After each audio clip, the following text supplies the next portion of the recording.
지난 주간 여러 가지 우리 주변에 대형 참사들이 있었습니다. 이집트에서 폭탄 테러가 있었고, 또 경주에서 부산의대생들이 신입생 오리엔테이션을 하다가 강당이 붕괴돼서 여러 명이 세상을 떠났습니다. 슬픔 당한 이 희생자들의 유족들, 그들 가운데 우리 하나님의 그 위로하심이 함께하기를 간절히 기원합니다. 폭탄 테러 같은 경우 참 많은 사람들이 좀 좋지 않은 그 반응을 보이는 것을 인터넷에서 볼 수 있었어요. 우리가 사랑하는 그 이들을 떠나보낸다는 거 얼마나 슬픈 일입니까? 갑작스러운 그런 사고로 사람들을 떠나보냈는데, 참 사람들의 어떤 그 반응이 악의적인 그런 반응들이 있어요. 뭐 그렇게 위험한 데 갔느냐? 이 기독교인들이 이슬람 사람들이 싫어할 만한 행동들을 한 것 아니냐? 그래서 그들의 그 표적이 된 것 아니냐?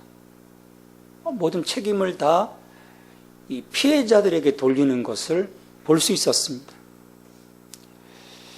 여러분, 이게 왜 이 사람들의 책임입니까? 참 사람들 마음속에는요, 너무도 쉽게 내 탓이야, 당신 잘못이야, 이 말을 너무도 쉽게 내뱉습니다. 많은 사람들이 이런 그 쉽게 당신 잘못이야, 내 탓이야, 내 책임이야, 이런 그 소리에 사실 많은 사람들이 상처를 받습니다. 이런 그 몰지각한 행동은 인간 속에 자리 잡고 있는 악마적인 모습이 아닌가, 그렇게 생각을 해봅니다. 안타깝게도 이와 같은 그 분위기가 사회 전반에 걸쳐서 이루어져 있어요. 서로 책임을 통감하고 자신의 그 잘못을 뉘우치는 일, 참 찾아보기가 쉽지가 않습니다. 우리 뉴스에서도 보면 연일 어떤 그 국가적으로 또 여러 가지 어떤 그 대형 참사들이 일어나고 나면 서로 이 책임 공방, 네 탓이다, 내 탓이다, 아니다. 참 보면 나라의 대통령으로부터 시작해서 여야 국회의원, 국가 공무원들, 기업가들, 노조들 서로 내 탓이라는, 당신들 잘못이라는 거.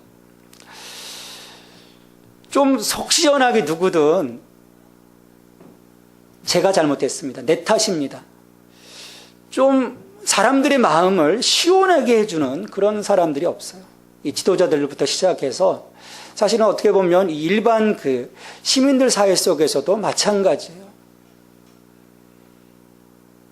이 목소리가 큰 사람들이 이긴다고요? 우리 교통사고 한번 나면 어떻습니까? 명백하게 그 사람이 잘못했는데도요, 목소리 크면 이긴다는 그런 생각에 문 열고 그냥 싸울 태세로 달려들어요. 그러니까 증인이나 블랙박스 없으면요, 억울하게도 쌍방과실로 혹은 완전히 덤태기 내가 쓰게 되는 경우들이 있죠. 이렇게 그 꽉 막힌 사회 분위기를 타파하고자 오래전에, 지금 이제 타계하신 우리 고 김수환 추기경 시절 이 천주교를 중심으로 해서 여러분들 기억하실지 모르겠어요. 내 탓이요 라고 하는 캠페인을 벌였어요. 자기 먼저 어떤 그 자신의 그 실수를 시인하고 남에게 책임 전가를 하지 않는 그런 그 행동들을 통해서 뭔가 그 사회 분위기를 좀 한번 바꿔보고자 하는, 여러분 그러면 참 좋잖아요. 서로 누군가 딱 부딪혔을 때 미안합니다, 미안합니다. 그러면 서로 얼굴 붉힐 일 없거든요. 이 일이 오래가지 못합니다. 분위기가 반전이 되지를 못했어요. 세상의 모습이 여러분 왜 이렇게까지 되었을까? 여러분 한번 생각해 보셨습니까? 왜 세상이 점점 이런 모습으로 굳어져 갈까? 좀 너무 삭막하잖아요. 이게 본래 타락으로 드러난 인간의 왜곡된 모습입니다. 아담과 하와로부터 시작된 이 견고한 진, 이 사탄이 뿌려놓은 거예요. 이 견고한 진이 참 질기게도 오랫동안 우리들 속에 뿌리 내려 있습니다. 참 빠지질 않아요. 우리가 지난주 어떤 말씀을 통해서 봤습니다. 선악과를 따먹고 자신들의 그 부끄러움을 가리기 위해서 무화과 나무 잎으로 황급하게 자신들의 그 부끄러움을 가리고 찾아오신 그 하나님, 그 하나님 앞에 두려움 때문에 나무 사이에 숨었잖아요. 내가 어디에 있느냐? 찾으시는 하나님 앞에 내가 벗어서 부끄러워서 그렇습니다. 이야기를 이 아담에게 하나님께서 말씀하시죠. 11절 말씀입니다. 이르시되 누가 너의 벗었음을 내게 알렸느냐? 내가 내게 먹지 말라 명한 그 나무의 열매를 내가 먹었느냐?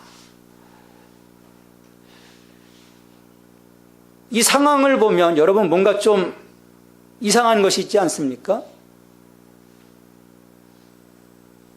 처음 열매를 따먹은 사람이 누굽니까?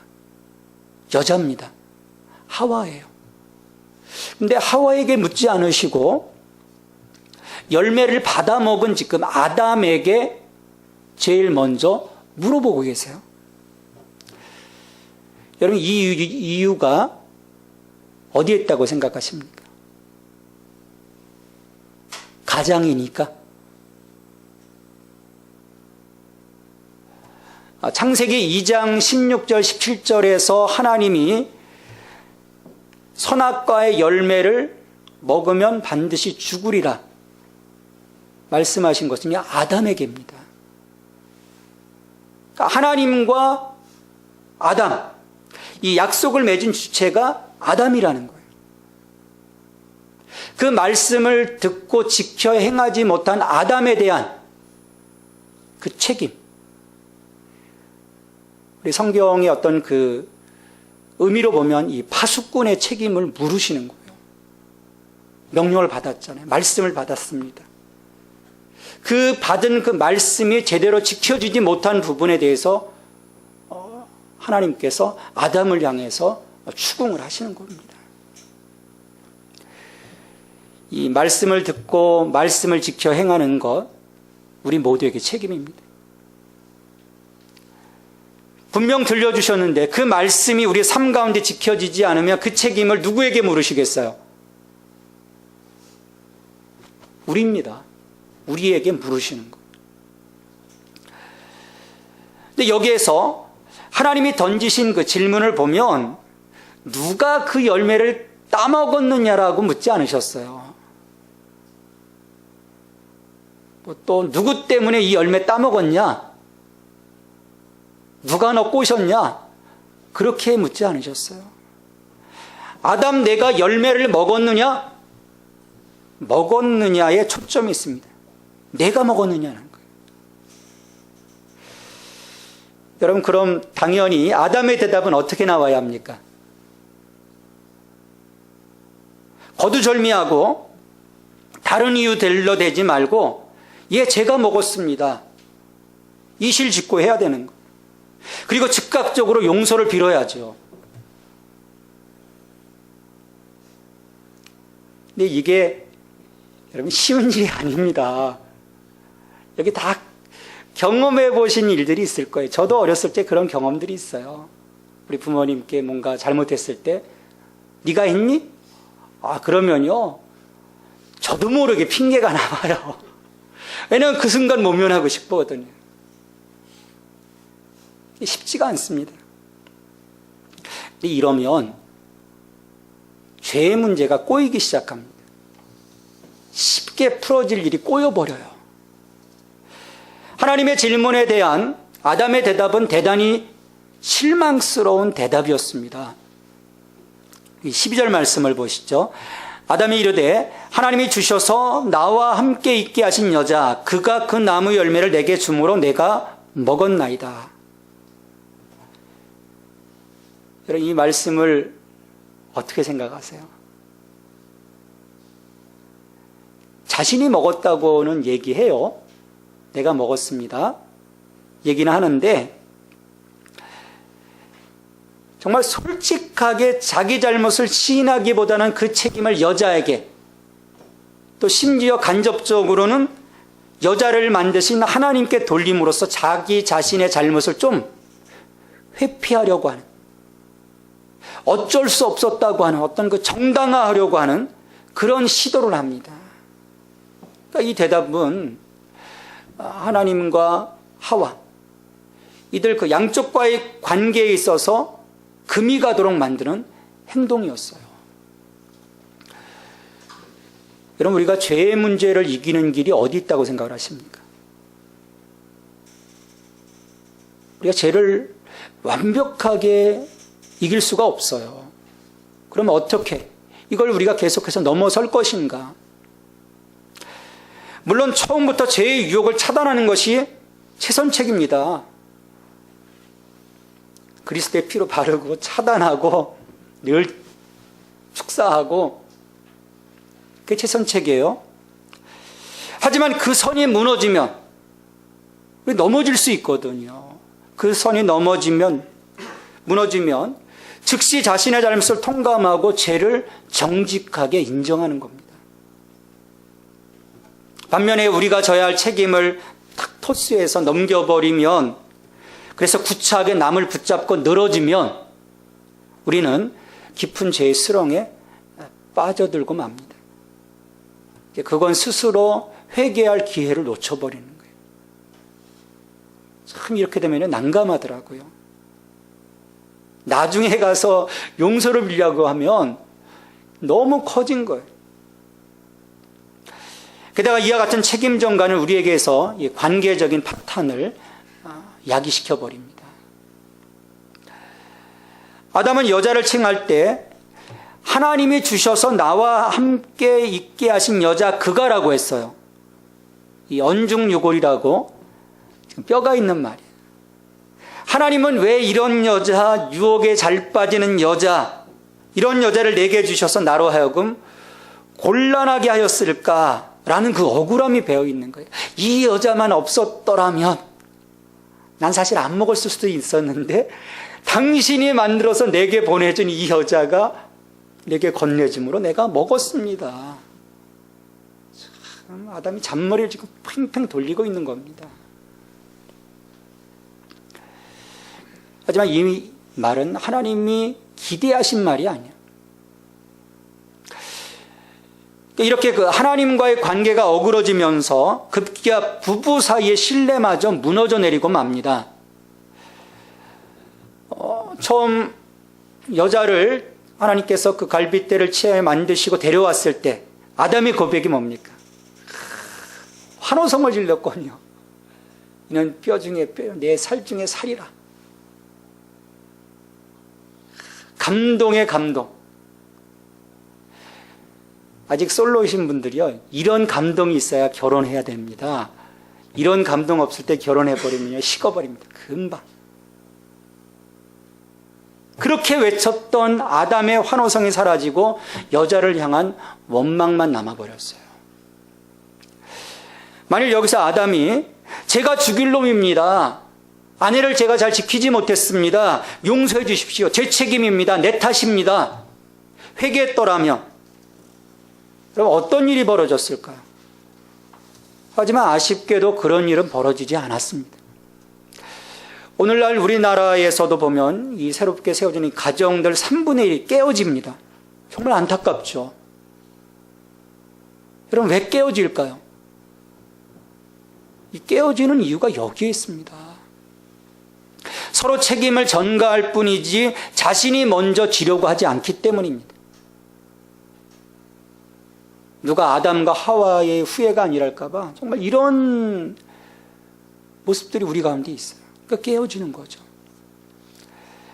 남자의 구차한 변명을 들으신 하나님이 이제 여자에게 물으셨습니다. 13절 상반절 말씀입니다. 여호와 하나님이 여자에게 이르시되 내가 어찌하여 이렇게 하였느냐. 이 질문 역시 여자의 책임을 추궁하는 질문이었습니다. 그러니까 누구 하나든 좀 내 탓입니다, 제가 잘못했습니다, 그걸 하나님은 기대하시고 지금 접근에 들어가시는 거예요.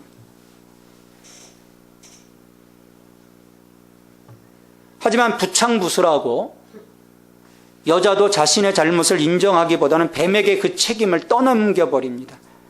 13절 하반절 말씀에 이르되 뱀이 나를 꿰물어 내가 먹었나이다. 하나님이 여자에게도 물으실 때 누구 때문에 이런 일을 했느냐가 묻지 않으셨어요. 내가 어찌하여 이렇게 하였느냐 말씀을 했습니다.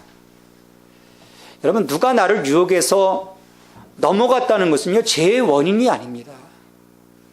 이미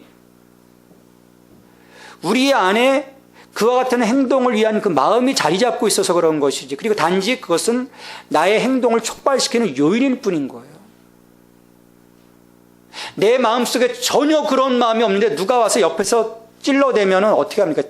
쫓아내게 되죠. 솔깃하게 되는 이유는 내 안에 이미 있는 거예요. 하나님은 죄를 짓도록 만든 내 안에 이 탐욕적인 것들을 고백하도록 하신 것입니다. 그러니까 다른 이유를 대라고 하시는 것이 아니에요. 그렇지만 이런 그 하나님의 요구 앞에서 우리들은 속마음을 숨기려 할 때가 참 많습니다. 잘 안 돼요. 그래서 우리가 예배 중에도 처음에 그 그러니까 죄 고백, 이 어떤 시간인지 모르겠어요. 정말 죄를 고백하는지 아니면 그냥 딴 생각하고 있는지. 그냥 우리의 그 속마음을 하나님께 정말 드러내지 못합니다. 우리가 잘 훈련이 되어 있지 못해요. 그러나 하나님께서는 어떻습니까? 이미 우리 마음의 중심의 그 탐욕, 그 죄성을 다 보고 계십니다. 하나님은 두 사람이 하나님처럼 되려고자 했던 마음, 하나님을 넘어서려고 했던 그 욕심, 이와 같은 그들의 근본적인 죄의 모습을 정직하게 드러내기를 원하신 거예요. 눈이 밝아져서 하나님처럼 보고자 했던 그런 마음들, 그걸 좀 보고자 하셨던 거죠. 듣고자 하셨던 거예요. 여러분, 이걸 토설해내야만 우리가 살아납니다. 우리가 영적으로 살아남아요. 그렇지 못하면 내 안에 이러한 그 근본적인 죄의 문제들을 토설해내지 못하는 한 우리 하나님과 나 사이의 관계는 어그러질 수밖에 없습니다. 늘 튕겨나갈 뿐이에요.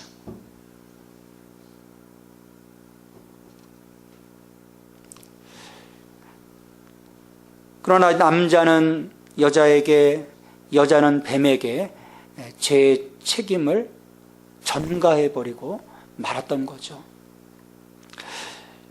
이로 인해서 충분히 취소될 수도 있는 그 하나님의 심판, 그걸 전혀 피할 수 없게 됩니다.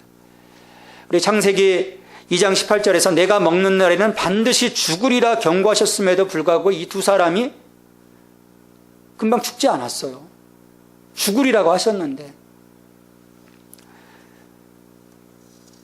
그러니까 이처럼 그 말씀하신 징벌이 미루어지고 하나님의 신문이 아담, 하와에게 계속 이어지고 있다고 하는 것은 이런 그 범죄한 인간에 대한 하나님께서 다른 계획도 가지고 계심을 보여주는 겁니다. 그렇게 말씀하셨지만, 엄격한 선을 그으셨지만 그것을 유보할 수 있는 하나님의 그 사랑이 충만하시기 때문이에요. 하지만 두 사람은 어리석게도 책임을 회피하다가 그런 그 은혜의 기회를 놓쳐버리고 맙니다.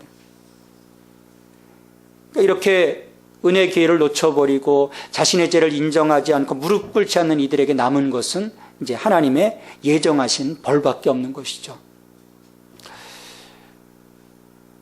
이들에게 그 선포되어지는 이 하나님의 어떤 그 형벌, 그 벌을 보면 불행하게도 이 하나님과 사람, 그리고 사람과 사람 사이에 마땅히 있어야 할 그 깊은 그 사귐, 그 사귐의 관계가 더 이상 가능하지 않다는 것을 보여줍니다.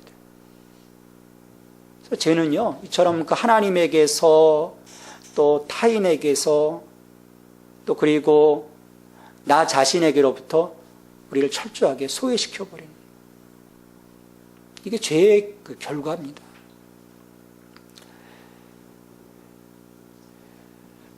이처럼 그 아담, 하와에게 이어지시면서 신문하시는 그 하나님께서 이 뱀에게 이르러서는 저는 다른 그 상황으로 나가세요.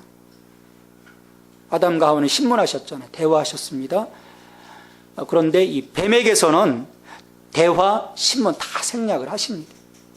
처음부터 하나님의 벌을 선포하셨을 뿐이에요. 그럼 왜 그러셨을까요? 하나님께서. 뱀도 하나님의 피조물인데 왜 그러셨을까요?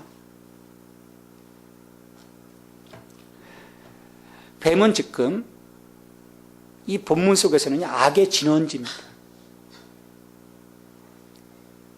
이미 하나님께 반역한 악의 세력 안에 있었던 거예요. 죄는 사탄의 그 유혹으로 인해서 이루어지는 죄는 창조주 하나님에 대한 반역입니다. 하나님처럼 되고자 하는 것이거든요. 그러니까 이미 반역한 악의 세력 안에 있었다고 보시는 거예요. 그러니까 그들에게서 어떤 가능성도 하나님은 보시지 않는 것입니다. 반면에 인간은 하나님의 파트너로 창조됐습니다. 대화하셨고 교제하셨고 하나님의 자녀로 삼아주셨기에 그런 그 구속의 기회를 주셨던 거죠. 근데 우리가 기억해야 할 것은요, 하나님께서 끝까지 죄에 대해서 관대하시지 않다는 거예요. 반드시 그 죄를 물으신다는 것입니다. 그래서 우리가 회개의 모습이 필요한 거예요. 뱀을 향한 심판은 두 가지의 것으로 오늘 본문을 보면 이루어집니다. 하나는 뱀이 저주를 받아 죽을 때까지 계속해서 배로 다녀야 할 뿐만 아니라 평생토록 흙을 먹으면서 살아야 한다는 거예요. 어떤 문학적인 표현일 것 같아요. 어떤 그 흙을 직접적으로 먹는다는 것보다는 흙을 계속 기어다니다 보면 핥아먹게 되잖아요. 그러니까 어떤 그 의미적으로 보면 그 비천한 자리, 하나님의 그 저주와 심판을 통해서 비천한 자리까지 낮추어지는 것을 의미합니다. 우리가 하나님과 관계가 끊어지는 순간 이런 그 모습으로 우리가 전락됩니다. 영광의 자리에서 비천함의 자리로, 생명나무를 먹던 그 자리에서 흙을 핥아먹는 비참함의 자리, 죽음의 자리로 우리가 이르게 되는 것이죠. 우리가 이런 그 뱀의 저주로부터 벗어나야 합니다. 다른 하나는 뱀이 여자가 원수가 되고 뱀의 후손은 여자의 후손과 원수가 된다는 거예요. 15절 말씀입니다. 그래서 여자의 후손은 뱀의 머리를 상하게 하고 뱀의 후손은 여자의 발꿈치를 상하게 한다는 그런 말씀이에요. 이 심판이 의미하는 바가 뭘까? 그림을 그려보세요. 이게 뭘까? 단순히 문자적으로 뱀을 혐오하는 인간들의 태도를 반영하는 걸까? 이 시골에서 크신 분들, 저 같은 경우도 동네 아이들과 놀다가요, 숲 사이에서 뱀이 탁 나오는 경우들이 있거든요. 그러면요, 일제에다 짱돌을 줍니다. 짱돌을 들어서 뱀의 머리를 집중 공격하죠. 그럼 뱀이 머리가 깨져서 죽어요. 그러면요, 어른들이 그런 얘기를 했어요. 아마 이 성경 얘기를 가지고 그렇게 얘기했던 것 같아요. 뱀이 저렇게 죽은 것 같아도 그냥 흙바닥에다 두면 흙냄새 맡으면 살아나. 그래서 나무까지 걸어놓은 전리품처럼. 이제 말라서 죽죠. 이런 모습일까? 물론 이런 모습일 수도 있죠. 근데 더 중요한 것은 이 악의 세계에 속한 사람들과 거룩한 사람들 사이의 영적인 싸움을 뜻하는 것입니다. 창세기 3장에서 타락한 이후 인간 세계는 이 거룩한 톨레도트, 하나님의 그 거룩한 시와 그렇지 못한 그 톨레도트, 악한 시, 이 두 싸움의 끊임없는 연속이었어요. 4장에서도 바로 가인과 아벨의 싸움이 있습니다. 5장, 6장, 11장 끊임없이 이 영적인 싸움을 여기서 말씀하는 거예요. 그리고 이러한 그 영적인 싸움은 사탄에 대해서 십자가에서 죽으시고 무덤에서 부활하심으로 완전한 승리를 거두시는 예수 그리스도에 이르러 절정에 이르게 되는 것입니다. 그런 의미에서 이 말씀을 우리는 원시복음이라고 해요. 우리 인간에게 최초로 들려주신 복음의 사건. 여기에 예수 그리스도의 그림자가 있는 것이죠. 우리가 첫사람 아담은 유혹에 넘어갔습니다. 그래서 사망이 들어왔어요. 근데 둘째 사람 예수 그리스도를 통해서 어떻게 되어집니까? 그 모든 유혹을 이기시고 십자가상에서 완전히 승리하신 우리 가운데 다시금 생명이 들어오게 되는 거예요. 그래서 우리는 지금 이 승리의 혜택을 누리고 살아가는 겁니다. 이처럼 뱀에게 벌을 내리신 하나님은 바로 이 여자에게 벌을 내리셨어요. 16절 말씀. 또 여자에게 이르시되 내가 내게 임신하는 고통을 크게 더하리니 내가 수고하고 자식을 낳을 것이며 너는 남편을 원하고 남편은 너를 다스릴 것이니라 하시고. 두 가지입니다. 어머니로서 겪어야 할 고통, 또 아내로서 받을 고통을 여기서 포함을 합니다. 아내로서의 받을 고통, 뼈 중에 뼈, 살 중에 살이라 돕는 배필로 창조된 아내였었는데 어떤 복종해야 되고 어떤 소유해야 되어지는, 물론 요즘이야 이 인본주의의 영향으로 여권신장의 여성들이 더 막 기세를 부리고 있지만 창조의 질서 속에 이런 질서가 있어요. 물론 그렇다고 해서 억압하는 구조는 아니지만 순종해야 된다는 것을 여기서 보게 되죠. 또 어머니로서의 고통, 생육 번성 충만하라, 이건 하나님 주신 축복입니다. 근데 죄로 인해서 그 축복이 거기에 고통이 더해지는, 고통이 더해졌어요. 죄는요, 이처럼 우리에게서 참 기쁨과 즐거움을 앗아가고 우리 가운데 고통을 주는, 마음에 어려움을 주는 것입니다. 그리고 마지막으로 남자에게 행하신 하나님의 그 벌은 남자가 관리해야 할 땅에 대한 저주와 남자에 대한 처벌로 이루어집니다. 17절 말씀 보시죠. 아담에게 이르시되 내가 내 아내의 말을 듣고 내가 내게 먹지 말라 한 나무의 열매를 먹었은즉 땅은 너로 말미암아 저주를 받고 너는 내 평생에 수고하여야 그 소산을 먹으리라. 사람의 재료로 사용되어진 이 땅, 또 사람들에게 삶의 터전으로 주어진 이 아름다운 땅, 이것이 범죄 때문에 저주를 받아서 덩굴과 엉겅퀴가 무성한 곳으로 변해버립니다. 그리고 그 풍성함을 인간에게 제공했었는데 사람이 수고와 노동이 가해져야만 비로소 식물을 내는 곳으로 전락하고 맙니다. 가만두면 황폐해지는 거예요. 그러니까 인간의 범죄가 자연에게까지 악의 영향을 미치는 것을 볼 수 있습니다. 자연의 입장에서는 억울한 거예요. 근데 창조의 질서가 그렇습니다. 처음부터 인간과 자연은 공동 운명체를 이루도록 만들어졌어요. 인간이 타락함으로 같이 타락합니다. 따로 가는 것이 아닙니다. 그래서 우리가 잘못되어진 어떤 자연 속에서 우리도 같이 고통받게 되고, 또 우리가 잘못 관리하면 또 자연이 또 고통받고, 같이 가는 거예요. 또 남자는 평생토록 수고와 고생의 땀을 흘려야 땅에서 난 것을 먹을 수 있는 벌을 받습니다. 신성한 노동에서 뭔가 자기가 먹고 살아야 되는 세속적인 노동으로 전락되고 말았어요. 에덴 동산에서는요, 일을 해도 기뻤던 거예요. 근데 저주받음을 통해서 매일매일의 그 노동이 우리에게 힘든 것으로 다가오게 됩니다. 하지만 가장 무서운 형벌은 죽음입니다. 인간은 죽음의 현실에 직면하게 되게 되죠. 먹지 말라고 분명하게 경고하신, 그러면 반드시 죽으리라고 약속한 대로 죽음의 형벌을 감수하게 됩니다. 창세기 3장 19절 말씀에서 하나님 말씀하시죠. 너는 흙이니 흙으로 돌아갈 것이니라. 그리고 그와 함께 이들의 삶의 터전으로 주어졌던 에덴 동산으로부터 두 사람은 추방을 당하게 됩니다. 이처럼 뱀의 유혹에 넘어가 선악과를 따먹은 인간들, 그들은 철저하게 대가를 지불해야만 했어요. 살기 위해 노동의 수고를 감내해야 했고, 해산의 고통을 경험해야 했고, 결국에는 흙으로 돌아가는 존재로 전락이 됩니다.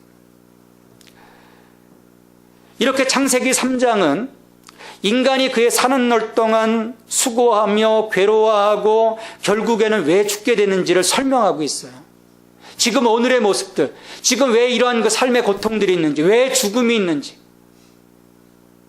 그냥 이루어진 것이 아니라는 거예요. 이 모든 것이 인간이 넘지 말아야 할 구별선을 넘어섰기 때문입니다. 욕심이 잉태한 즉 죄를 낳고 죄가 장성한 즉 뭘 낳습니까? 사망을 낳느니라. 이렇게 죄로 인해서 인류는 현재 악한 세상 가운데 고통 가운데 살아가고 있는 것입니다. 참으로 다행스러운 사실은요, 하나님이 이 죄 지은 아담을 매몰차게 심판 가운데로만 몰고 가지 않으셨다는 것. 내 탓입니다 말하지 못하고 얘 탓입니다 제 탓이에요 외치는 이 불쌍한 인간들을 하나님은 긍휼히 여겨주십니다. 그래서 이 범죄한 부부가 스스로 할 수 없는 일을 하나님이 해주셔요. 그게 21절 말씀입니다. 우리 같이 읽습니다. 여호와 하나님이 아담과 그의 아내를 위하여 가죽옷을 지어 입히시니라. 무화과나무로 엮은 옷 대신에 짐승을 죽여서 가죽옷을 입혀주셨어요. 가죽옷을 입힌다고 하는 의미는 다른 생명의 희생을 통해서 그들이 생명을 얻었음을 의미합니다. 보호받았음을 의미해요. 이렇게 하나님은 두 사람에게 가죽옷을 입혀주신 후에 에덴 동산에서 추방을 하십니다. 여러분, 이것이 죄인인 우리들에게 있어서 희망이고 복음의 시작이에요. 인간은 동산 안에 있든 동산 밖에 있든 간에 하나님께 의존하여 살지 않으면 안 되게 되어 있습니다. 왜? 처음에 그렇게 창조되었거든요. 하나님의 영을 모시고 살도록 창조되었어요. 그건 쫓겨나도 마찬가지입니다. 내가 거룩함을 지켜가는 한, 내가 하나님 편에 서 있는 한, 나는 하나님의 영을 모시고 살아가게 돼요. 내가 죽더라도. 육체적으로는 죽지만 영적으로는 결코 죽지 않는다는 거예요.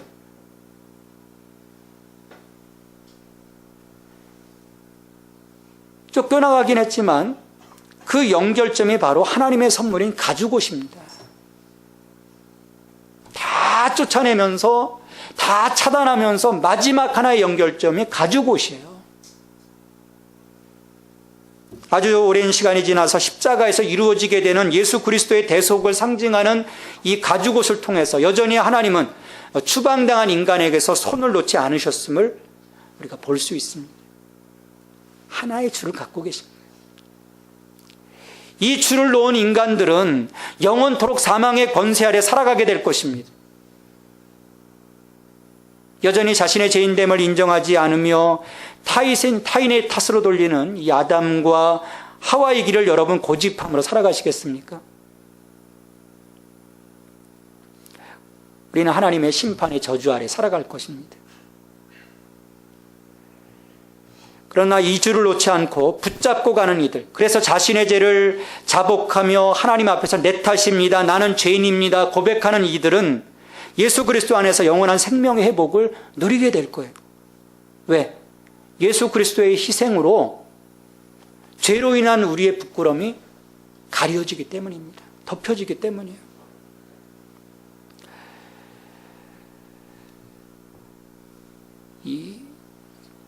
오늘 이 사회에 보면 참 이상한 기류가 있어요. 이 프로이드 일에 보면 자신의 어떤 불행이나 실패를 잘못된 아동기 탓으로 돌리는 일이 유행을 합니다. 어떤 그 부모의 양육 패턴으로 돌리는 그런 일들이 비일비재해요. 그리고 그게 정당한 해석인 것처럼 이야기를 합니다. 하지만 다른 어떤 것이나 다른 사람에게 그 탓을 돌리게 되면 궁극적으로는 자기 파멸에 이르게 됩니다.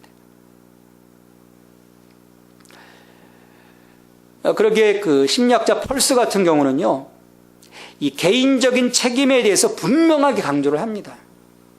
너의 책임이라는 거예요. 왜냐하면 그런 환경 속에서 그렇지 못한 많은 사람들이 있거든요. 개인의 책임이라는 거예요. 모든 죄는 나의 문제입니다. 나 자신의 부족함에서 비롯된 것이죠. 그래서 오늘도 우리가 하나님 앞에서 고백해야 합니다. 내 탓입니다. 내 탓입니다. 제 탓이 아닙니다. 내 탓입니다.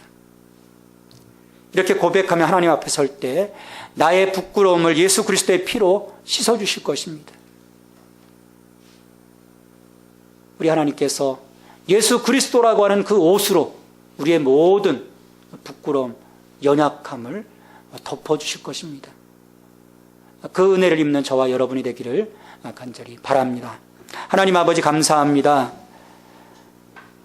저희들 부족하고 연약함 가운데 있음에도 불구하고 주님, 저희들의 마음속에 예수 그리스도를 모시게 하여 주시고 그리스도를 통해서 우리의 그 삶의 연약함, 우리의 허물, 그 모든 것들이 덮여지게 하시니 감사합니다. 늘 언제나 주님 앞에 우리의 허물을 고백하고 나의 그 약함을 하나님께 드러냄을 통해서 오늘도 나를 긍휼히 여기시는 하나님의 은혜를 입는 저희들이 될 수 있도록 주님 축복하여 주시옵소서.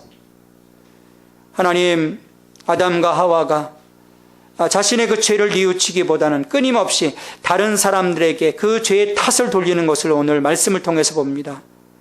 주님, 서로를 향해서 손가락질하는 것이 아니라 언제나 나의 허물을 보게 하시고 나의 죄됨을 보게 하면서 하나님께 언제나 겸손함으로 나갈 수 있는 하나님, 그래서 죄를 이기게 하시고 언제나 믿음의 삶을 살아가게 하시고 주님께 영광 돌리는 저희 모두의 삶이 될 수 있도록 축복하여 주시옵소서. 이 모든 간구를 예수님의 이름으로 기도하옵나이다. 아멘.